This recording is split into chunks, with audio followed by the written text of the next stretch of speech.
محبتیں، مسلمانوں کے بیچ میں نفرتیں، کے بیچ میں آپس میں فتنہ، یہ تمام تر برائیاں وہ ایک ہی ہے قرآن سے دور۔ جیسے مسلمان قرآن کو سینے سے لگا لے، صرف عملاً نہیں، اعتقاداً نہیں، عملاً بھی، تلاوتاً بھی، احکاماً بھی، تو اس دن سے مسلمانوں کی ساری پریشانیاں ختم ہو جائے۔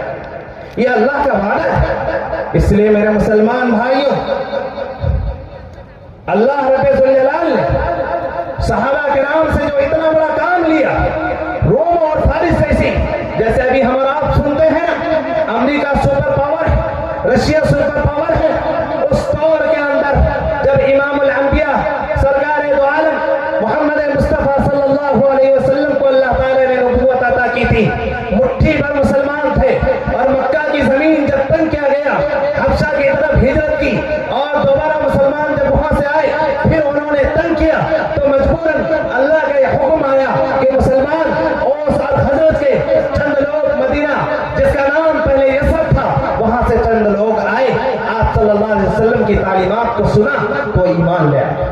ایمان لانے کے بعد انہوں نے پیشکش کی، آپ مکہ کے لوگ آپ کو ستاتے ہیں، پریشان کرتے ہیں، آپ ان کی بھلائی چاہتے ہیں۔ قرآن کا اعلان سنیے میرے دوستو، وَكُنْتُمْ عَلَى شَفَا حُفْرَةٍ مِّنَ النَّارِ، اللہ تبارک و تعالی کہتے ہیں کہ اے تم جہنم کے دہانے پر کھڑے تھے، تم جہنم کا انگارہ تھے، تم بہتی ہوئی آگ میں چلنے اور جھلسنے والے تھے۔ کیوں؟ کیونکہ تم اللہ کے باغی تھے۔ کیوں؟ اس لیے کیونکہ تمہاری زندگی میں ایمان نہیں تھا، تمہاری زندگی میں قرآن نہیں تھا، تمہاری زندگی میں توحید نہیں تھی۔ لیکن نبی پاک صلی اللہ علیہ وسلم کی دعوت کی محنت سے، نبی پاک صلی اللہ علیہ وسلم کی تعلیمات کی محنت سے، اور قرآن پر جب تم ایمان لائے، نبی پر جب تم ایمان لائے، اللہ تعالیٰ نے تمہاری زندگی بدل دی۔ تو آپ صلی اللہ علیہ وسلم کے سامنے جب مدینہ سے آئے ہوئے مہمان نے پیشکش کی کہ آپ ہمارے یہاں تشریف لے چلے، تو آپ صلی اللہ علیہ وسلم نے سب سے پہلے ان لوگوں کے ساتھ ایک صحابی جن کا نام مصعب بن عمیر رضی اللہ تعالی عنہ ہے، ان کو معلم بنا کر بھیجا تاکہ وہ وہاں جا کر وہاں کے لوگوں کو قرآن سکھائیں۔ اسٹیج پر علماء کرام تشریف ہے فرما ہے، آپ ان سے پوچھ لیجئے کیا قرآن سکھانے کا مفہوم جو حضور صلی اللہ علیہ وسلم نے صحابہ کرام حضرت مصعب بن عمیر رضی اللہ تعالیٰ عنہ کو جو ذمہ داری دی تھی، اور ان کو جو مدرس بنا کر، معلم بنا کر مدینہ منورہ بھیجا، جن کا نام پہلے یثرب تھا، وہاں جا کر صرف انہوں نے قرآن کو تلاوتاً تعلیم دی تھی؟ نہیں، بلکہ قرآن کو سکھایا، قرآن کے جو احکام تھے وہ بھی سکھلائے۔ قرآن کے اندر نماز کے بارے میں آیا تو نمازیں بھی سکھلائی، قرآن کے بارے میں روزہ کے بارے میں آیا تو روزے کے بارے میں بھی سکھلائے۔ غرض ہے کہ قرآن کو الفاظاً اور معناً دونوں اعتبار سے وہاں لوگوں کو تعلیم دی۔ لیکن افسوس جب وہ سلسلہ آج ہم تک پہنچا ہے، مدارس کے اندر تو یہ چیز محفوظ ہے، لیکن آخری درجہ تو یہ تھا کہ ایک مسلمان کم سے کم اگر عربی نہ سمجھ سکے تو اردو کے ذریعے سے قرآن کو سمجھنے کی کوشش کرے کہ اللہ رب ذوالجلال نے اس کے اندر کیا تعلیم دی۔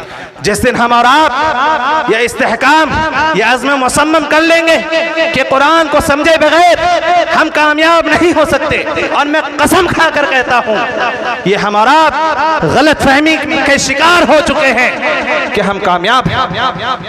بالکل کامیابی نہیں مل سکتی۔ کیوں؟ اس لیے کہ اللہ رب ذوالجلال نے قرآن کے اندر کہا افرأیت من اتخذ الہہ ہواہ وَأَضَلَّهُ اللَّهُ علم، کیا اے نبی آپ نے دیکھا اس شخص کو جس نے اپنی نفسانی خواہشات کو اپنا خدا بنا لیا ہے۔ آج فجر میں یہ پوری جماعت جو آج یہاں پر بیٹھے ہوئے شاید ہی کوئی ہم میں سے نماز پڑھنے والے ہوں گے، سب سو جائیں گے۔ کیوں مسلمانوں، میرے غیور نوجوان بھائیوں، آج اس جلسہ گاہ سے یہ پیغام، یہ میسج، اللہ کا یہ میسج، یہ فرمان اپنے دل میں بٹھا کر لے کے جائے۔ کیا اللہ نے جو وعید، جو باتیں بتلائی اس آیت کے اندر، افرائیتا، اے نبی کیا آپ نے دیکھا، من اتخذ، اس شخص کو، الہہ ہواہ، جس نے اپنی نفسانی خواہشات کو اپنا خدا اور اپنا معبود بنا لیا ہے۔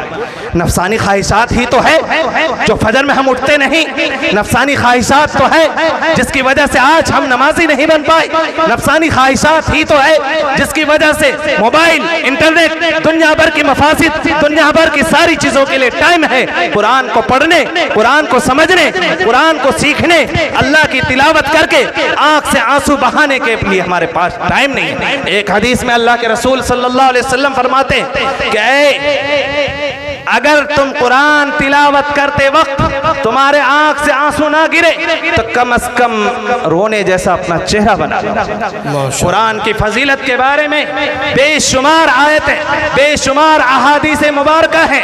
اس لیے میرے غیور مسلمان بھائیوں، جتنی بھی باتیں کی جائے وہ تمام باتیں ایک طرف، لیکن اگر ایک چیز ہمارا رشتہ قرآن سے اگر جڑ گیا تو اس دن ہم کامیاب ہو جائیں گے۔ کسی معلم، کسی مبلغ، کسی مفسر، کسی تبلیغ کے بھائی کو ہاتھ پکڑنے کی، سمجھانے کی، جتلانے کی، مسجد تک دھکیل کر لے جانے کی کوئی ضرورت نہیں پڑے گی، کیونکہ ایمان قرآن کے اندر وہ مقناطیسیت ہے، قرآن کے اندر وہ تاثیر ہے کہ جو انسان کے زندگی میں انقلاب پیدا کر دیتا ہے، اس کو اٹھا کر زمین سے اٹھا کر عرش تک پہنچا دیتا ہے، اس کی زندگی میں نماز کو داخل کر دیتا ہے، اس کی زندگی میں ایمان کو، اللہ کی محبت کو، رسول اللہ صلی اللہ علیہ وسلم کی اطاعت کو داخل کر دیتا ہے۔ ہمارے مولانا ابھی بہت جذبات ہیں، اس لیے میں ان تمام باتوں سے، وقت کافی ہو چکا ہے، ہمارے اصل استاد محترم یہاں پر تشریف فرما ہے اور بہت دور سے تشریف لائے ہیں۔ میں چند الفاظ سے اپنی ان تمام باتوں سے اپنی تقریر کو ختم کرتا ہوں۔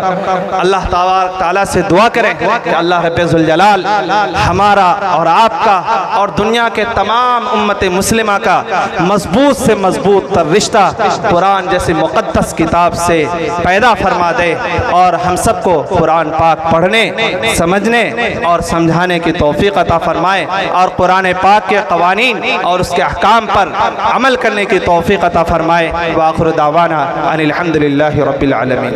ماشاءاللہ مولانا۔